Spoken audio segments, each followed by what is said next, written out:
जय शिवराय अध्यक्ष महोदय, सबसे पहले मैं महात्मा ज्योतिराव फुले को अभिवादन करना चाहूंगा, कारण महात्मा फुल्यांनी लिहिलेला शेतकऱ्याचा असूड हा सरकारच्या अनेक धोरणांवर ओढण्याची आता वेळ आलेली। अध्यक्ष महोदय, जहां देश की 2/3 आबादी खेती पर निर्भर है, वही खेती के लिए आवंटन है मात्र 3.1%। मार्केट इंटरवेंशन स्कीम हो या फिर प्राइस सपोर्ट स्कीम हो, उसके लिए आवंटन है 0। प्रधानमंत्री फसल बीमा योजना में कटौती है 23%।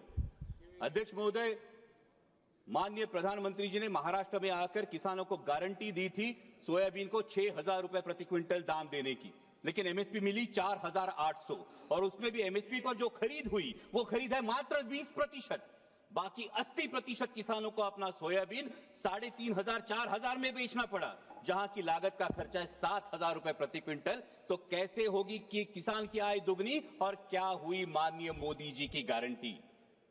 अध्यक्ष महोदय, अभी सरकार सोयाबीन के दाम बढ़ाने के लिए एडिबल ऑयल्स पर इंपोर्ट ड्यूटी लादने की बात कर रही है, पण हा रोगापेक्षा इलाज भयंकर है, क्योंकि उससे सोयाबीन के दाम नहीं बढ़ेंगे, उससे सिर्फ बढ़ेगी तो महंगाई बढ़ेगी। सोयाबीन के दामों पर अगर हमें असर करना है तो जो मक्के की डीडीजीएस है और जो सोया डीओसी है, जो 120 लाख टन अभी भी देश में पड़ा है, उसको एक्सपोर्ट करने के बारे में सोचना होगा। लेकिन सरकार पर पोल्ट्री और पशु खाद्य इंडस्ट्री की ऐसा क्या दबाव है कि सरकार सोया डीओसी एक्सपोर्ट नहीं कर रही है। मेरी सरकार से गुजारिश है कि कम से कम 15 से 20 लाख मैट्रिक टन सोया डीओसी एक्सपोर्ट किया जाए। और वैसा ही बहुत इंपॉर्टेंट मुद्दा है प्याज का। जब प्याज को एमएसपी देने की बात आती है तो सरकार कहती है कि प्याज जीवनावश्यक वस्तु नहीं है, लेकिन जैसे ही किसान को 4 पैसे मिलने का अवसर निर्माण होता है तो सरकार निर्यात पर पाबंदी लगा देती है, निर्यात शुल्क लाद देती है और कहती है प्याज तो जीवनावश्यक वस्तु है। अध्यक्ष महोदय, हमारे देश में कई समाज ऐसे जो कभी भी प्याज नहीं खाते। हिंदुओं में भी चातुर्मास में 4 महीने प्याज नहीं खाया जाता, तो फिर प्याज जीवनावश्यक वस्तु कैसे हुई। अध्यक्ष महोदय, अगर ग्राहक को एक औसतन अगर कंजम्पशन देखें तो 5 से 6 किलो औसतन कंजम्पशन होता है। 60 रुपए किलो में भी अगर प्याज खरीदना पड़ता है ग्राहक को, तो भी सिर्फ 300 350 रुपए उसका खर्चा होगा, जो आपके मोबाइल रिचार्ज से भी कम है। इसलिए मेरी सरकार से मांग है कि प्याज पर हमेशा के लिए निर्यात पाबंदी हटाकर जो 20% निर्यात शुल्क है उसे अविलंब रद्द किया जाए और प्याज को एमएसपी के दायरे में लाकर 3,000 रुपए प्रति क्विंटल का दाम सुनिश्चित किया जाए। वैसे इस बजट में बहुत सारे मिशन का अनाउंसमेंट हुआ, लेकिन बहुत सारे मिशन के बारे में नाव सोनू भाई ने हाथी कथला वाला है, क्योंकि कथनी और करनी में बहुत अंतर दिखाई देता है। जहां पल्सेस में देश को आत्मनिर्भर होने की बात की जाती है, वही अभी किसान मार्च अप्रैल मई में चना बेचने के लिए मार्केट में आएगा, लेकिन सरकार ने पीले मटर का 31 लाख मीट्रिक टन आयात की है।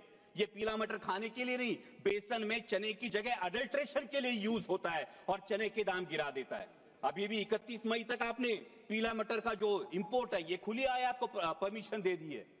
और अभी जब एक बार हम कह रहे हैं कि पल्सेस में आत्मनिर्भर करना है, वही 67 लाख मीट्रिक टन पल्सेस हम आयात कर चुके हैं।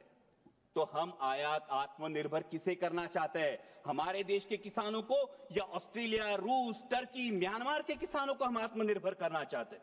वैसा ही अहम मुद्दा है mission on vegetables and pulses. बहुत अच्छी बात है, लेकिन इसके लॉजिस्टिक, कोल्ड चेन और स्टोरेज के लिए क्या प्रावधान किए जा चुके हैं। आज मेरे नारायण गांव में टमाटर किसान को बेचना पड़ता है सर 4 से 5 रुपए किलो में, और शहरों में ग्राहक खरीदता है 20 से 25 रुपए किलो में। इस मुनाफे पे क्यों कोई भी नियंत्रण नहीं है, और इसका कारण है ये बिचौलियों की श्रृंखला। इसके बारे में सरकार को विचार करना चाहिए।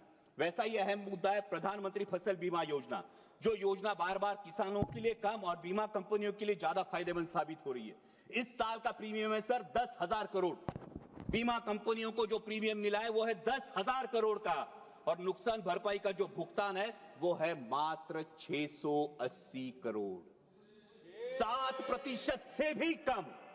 और सभी नियम सिर्फ किसानों के लिए। बीमा कंपनियां तो कोई नियम फॉलो ही नहीं करती।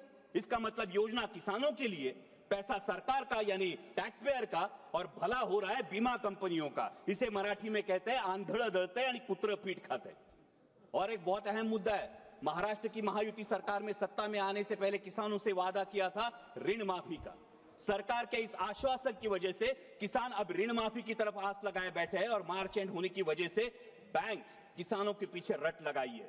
आज महाराष्ट्र में हर दिन 7 किसान आत्महत्या कर रहे हैं। क्या कृषि प्रधान देश के लिए ये सम्मानजनक बात है? और अंत में 2 ही मुद्दे सर।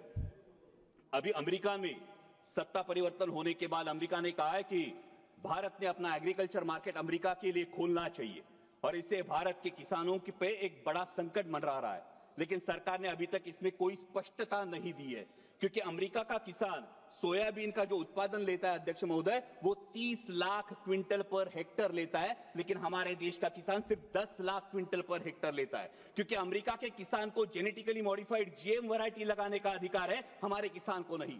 सरकार जो एडिबल ऑयल इंपोर्ट करती है वो जीएम वैरायटी का चलता है, लेकिन किसान जीएम वैरायटी की फसल नहीं लगा सकता।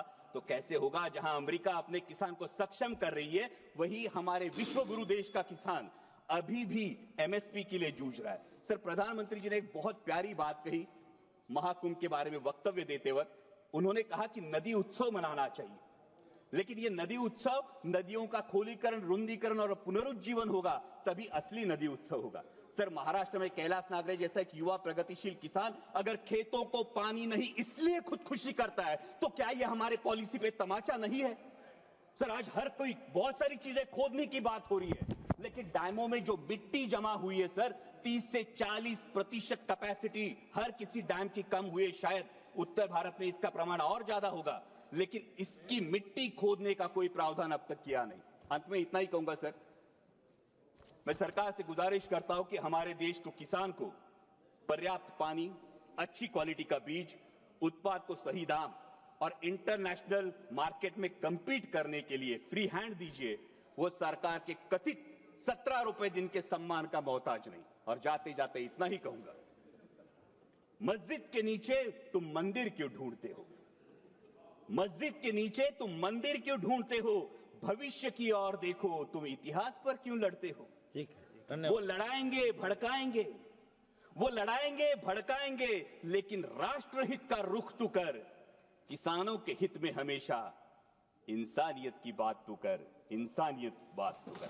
जय शिवराय, धन्यवाद। पुण्याच्या पूर्व भागातील 1938 पासून ग्राहकांना गुणवत्ता व सेवेची हमी असलेले अग्रवाल स्वीट्स म्हणजे नुसती परंपरा नाही, तर चोखंदळ खवयांसाठी मेजवानी आहे। स्वर्गीय मुन्नालाल अग्रवाल यांच्या प्रदीर्घ वारसा सांभाळत अग्रवाल कुटुंबियांनी स्वीट्समध्ये ग्राहकांची गरज ओळखून अस्सल तुपातील पदार्थ आणि तत्पर सेवेचा वारसा जपत फूड क्षेत्रात नावलौकिक मिळवला आहे। हडपसर, गाडीतळ व आकाशवाणी रविदर्शन येथील अग्रवाल स्वीट्सच्या शाखेला नक्की भेट द्या।